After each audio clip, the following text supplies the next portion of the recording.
Hi guys. So the next session, the next set of workshops we'll have will be on color, and this is a little project that I did before Christmas, just to show you guys how you can create different atmospheres and different moods just by using color or different kinds of colors. So when I was actually photographing this model, it was all in monochrome, and I was just looking at the light. I knew the colors that I had in the costume, in the makeup, but when I was looking through the camera, I was solely concentrating on the light and the black and white values and the midtones. So this is what I got. These are, of course, retouched images, um, but I just wanted to demonstrate how much impact color can have um, in your composition.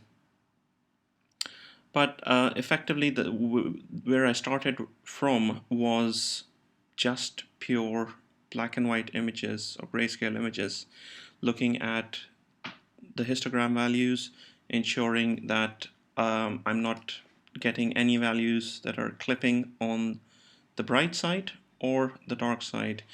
Um, you can see that there seems to be a slight bit of clipping on to the left, which is the shadows, but that's just to do with the background here. As far as our subject is concerned, we've got all the details that we need. Right. So again, I was trying to go for a more glamour or fashion aesthetic, as well as a more painterly look. Um,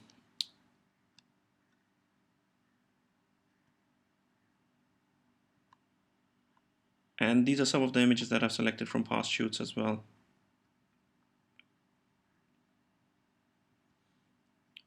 So with color, and I'm sure you've got lots and lots of information on color in the other sessions as well. But in terms of cinematography, in terms of color symbolism, you need to look at the links that I've sent you. First of all, they will be very helpful. Um, but really, when it comes to image manipulation, um, you can really pump things up by introducing color. And color is essential when it comes to grabbing attention or creating a mood. Color plays a very important role, and it can really make or break the image sometimes. But essentially, it sets the mood. So um, cooler tones in the blue and the green, sometimes possibly dark green, they recede, and the warmer tones such as yellows and reds, they jump out. And using those, you can create a sense of depth. You can create emphasis in different parts of the image. You can also, again, give deeper meanings to color, which I'll come to in a bit.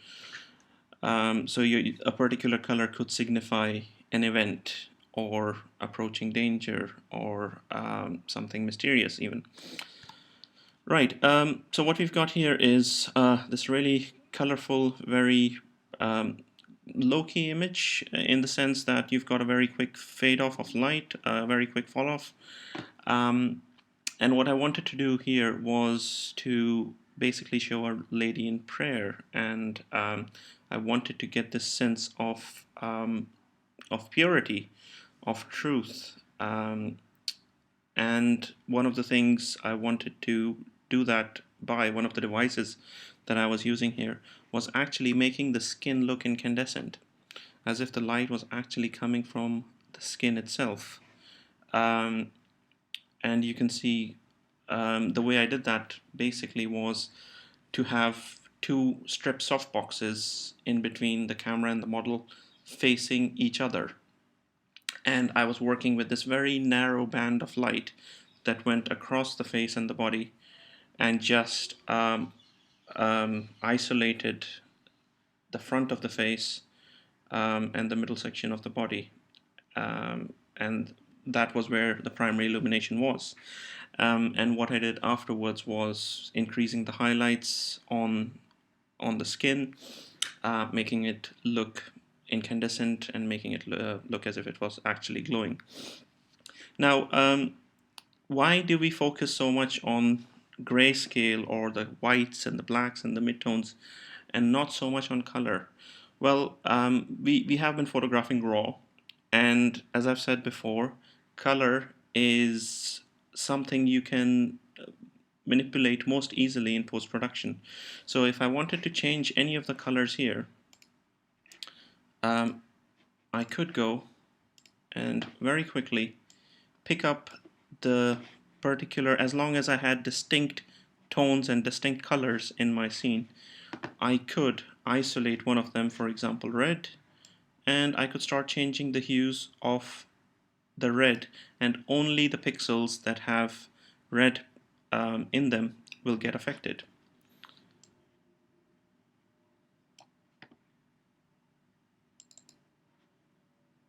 Similarly, I can play around with the saturation of the color of a particular shade, and also the value, the brightness or darkness of that particular color.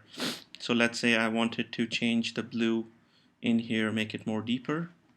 I could go to the blues and I could increase, or in this case decrease, the luminance, possibly increase the saturation. But as you do this, what you'll notice is the brighter this color looks, the more emphasis it starts to get, which means then that your point of focus or your point of emphasis suddenly starts shifting from where it was down to this color or this region. So color can be one of the ways in which you you lead the eye of the viewer and you make them look where you want them to look. Similarly here, the eyes are most important. Whenever we look at someone, we look at the eyes first. And here you can see, wide open iris. You've got big blue eyes, and you can see all the detail in there. You can go and increase the saturation, lighten the eyes up a little bit. And all that does is, again, it gives you more focus on the eyes. And you have to be careful not to overdo it, because it's very easy to do and it starts to look very unreal. Always take breaks when you're doing this sort of work, because you want to see this work with a fresh pair of eyes every now and then, in order to get to the stage where you want to go. Again, like I said, this is very flat lit. I used again two strip lights pointed directly at the face, but what I wanted to get here was this look of classical oil painting, and toned highlights. The highlights have been brought back, the shadows have been pumped up, creating a very flat looking image. But also then, by increasing the contrast, you can still get this low contrast but good detail in the texture. But the overall result is it looks kind of flat, but that's a lot of the times when you see a lot of portrait work, high-end portrait work. This is one of the aesthetics that is being produced. Here again, very warm tones. Everything is pretty much in the warmer shades or warmer tones, except the eyes. And that's how, because they stand out, they're of a different color. You've got reds on the lipstick, you've got peach and cream colors on the skin tones, you've got red hair, and bright yellow orange dress. All of these are warm color tones, and suddenly the only thing that stands out is the blue of the eyes, and that's where your attention goes immediately. Again, quite monochromatic in the sense that it's all warm colors, warm tones. But again, you've got the darkest bit here in terms of value is the eyelashes and the lips. They stand out because of the color. If I were to look at it in grayscale, you can see it doesn't really have the impact that it has in color, and that's because these colors are immediately grabbing your attention.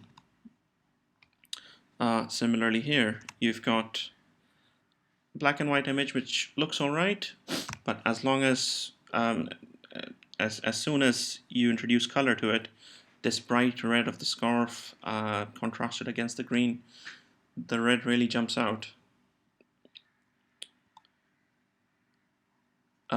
Here again, light, harsh light, which is from the beauty dish, coming from the camera right, and then softbox on the camera left, producing a more softer, more subtle, and even light for the face.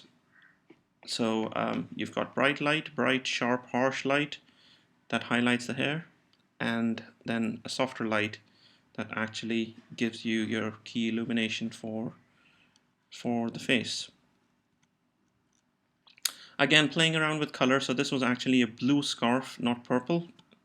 As you can see here, that's the actual color, not as deep, but it was blue. This is the same scarf, but I wanted to match the color of the nails, which is purple in this case. And then again, purple stands for royalty. Purple was a pigment that wasn't very easy to come by back in the days of Renaissance.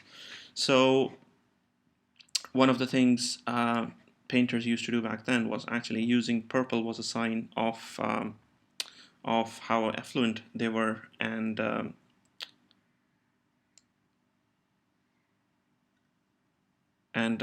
their work and their clients, and to what degree, what level of work they were doing, because of course you would have access to expensive equipment, except expensive colors, if you were a well-to-do painter. So again, here you can see it's very easy to actually manipulate a particular tone as long as you photograph it and you film it in a particular style or color. So the colors have to be really distinct enough for you to ensure that you can move them around separately, individually, and it wouldn't affect the overall image.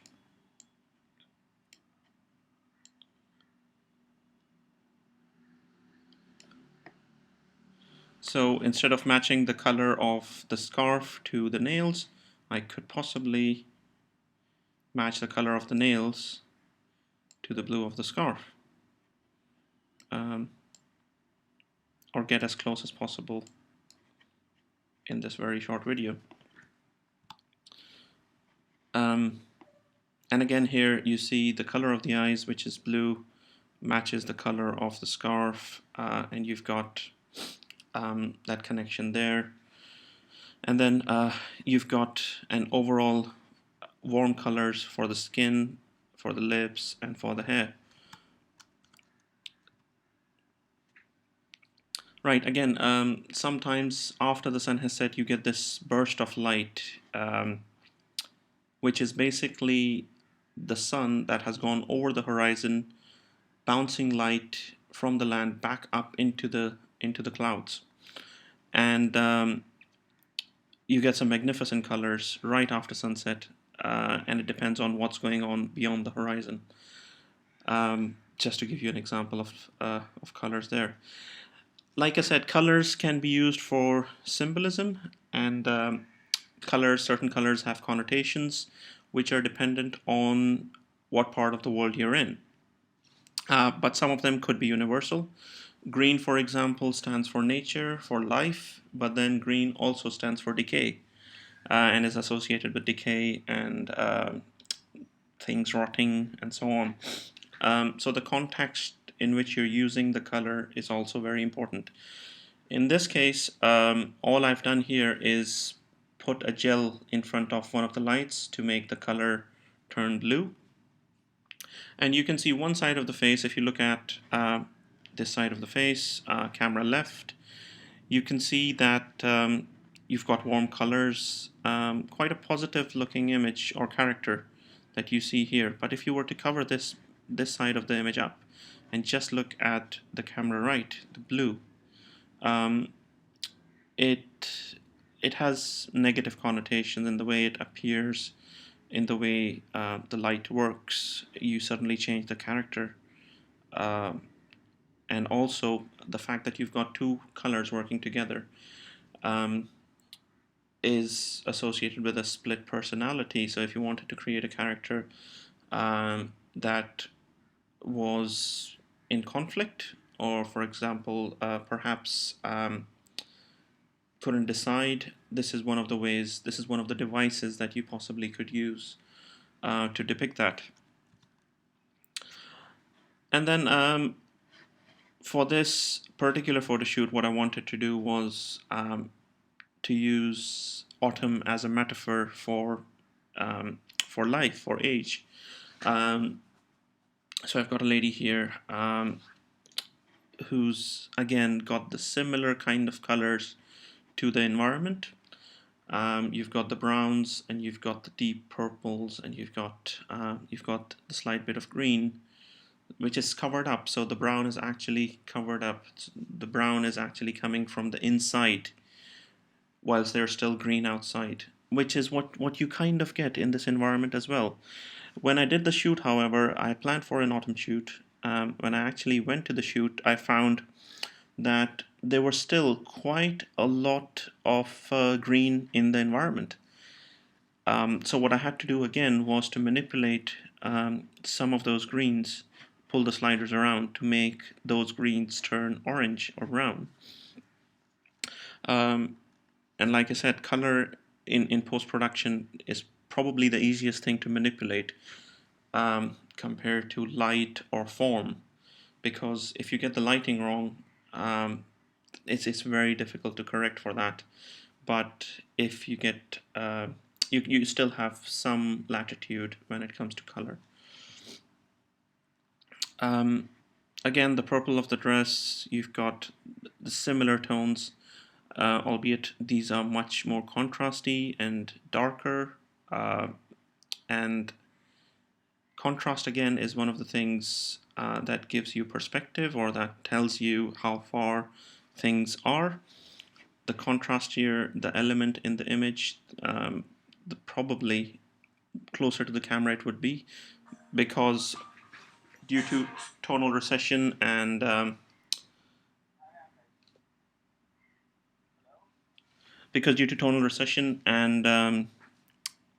fall off and environmental fog, you get colors fading and a low contrast emerging.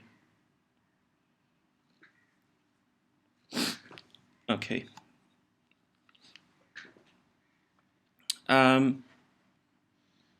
Again, you can look through the window. You've got blue in there. You've got this lantern, and you've got the arch. And the only source of light, artificial light, is actually what's coming from the lantern. So for the next session, what I'd like you to do is actually split into your particular groups of 5 or 4 for your session. Look at what are the specific looks you want to create with color. And by that, what I mean is you need to think about the background, you need to think about the costume, you need to think about the makeup, any props or jewelry, and come up with some specific looks or multiple looks that you can create just by using colors either in harmony or in contrast. We can always use the green screen area, and the green we could then manipulate and change the color of. But the other thing we could possibly do is actually use gels on the lights to create different colors or different looks. So not only do you have color in terms of the costume and the makeup, you can start adding color to the light itself, which can be quite tricky, and that is something we'll explore in the workshops. So as far as the next set of workshops is concerned, I would like you to work in groups between 4 to 5 people. each one of you should look at a specific look and talk amongst yourselves about what the aim or the final aesthetic of the image is going to be like. Um, Possibly gather images from magazines or the internet, um, that kind of give you that similar look that you could work towards. Look at the lighting as well. The focus of the next set of workshops will be on color, and the one after that would be staging and posing. And I've got some examples for that, which I'll do a video for as well. So also go through the cinematography page and the list I've got.